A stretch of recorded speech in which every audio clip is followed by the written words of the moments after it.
It's extremely important that we have Indigenous knowledge and ways of being, knowing, and doing incorporated into our education system.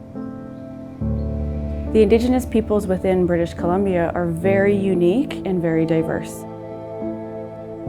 And especially when it comes to their belief systems around Indigenous people with disabilities, there's many similarities, but there is very clear and distinct differences as well.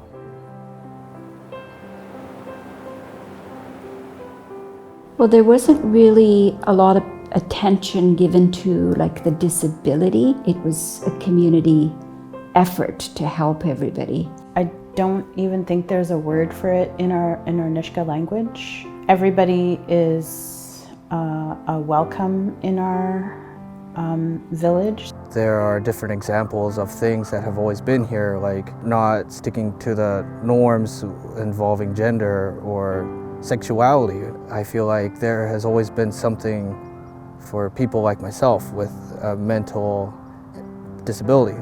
From my territory in the Ntlaka'pam Nation, my aunties and my uncles instilled in me the belief that when somebody had a difference, they also had a strength. There was no difference. Everyone is equal.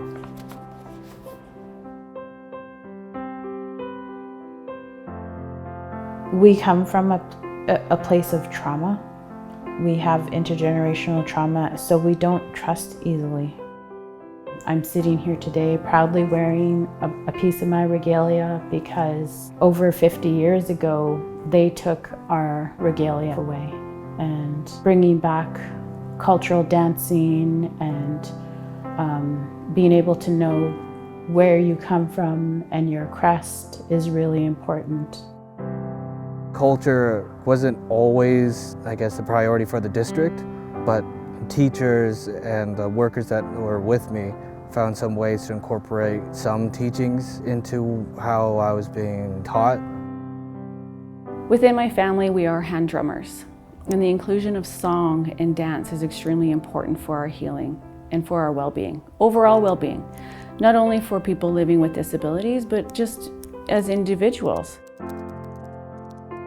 I guess when it comes to when I dance during powwows, it regulates like pressure in my body and helps ground me. It just feels really nice and relaxing, and afterwards I can just feel like myself. I've been asked a lot of the time why I stayed in such a rural area as opposed to staying in the city.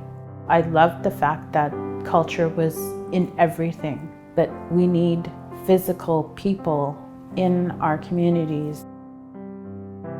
Whoever is working with said student or person needs to have an understanding of both the disability itself and then the cultural needs.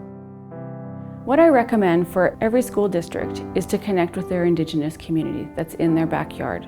Meet with the elders, create a council, whatever it might be, but have some open discussion and dialogue. What are the key beliefs that they want to incorporate into their school system that are going to support the Indigenous children in that territory? Giving that person, like physical support, emotional support, spiritual support.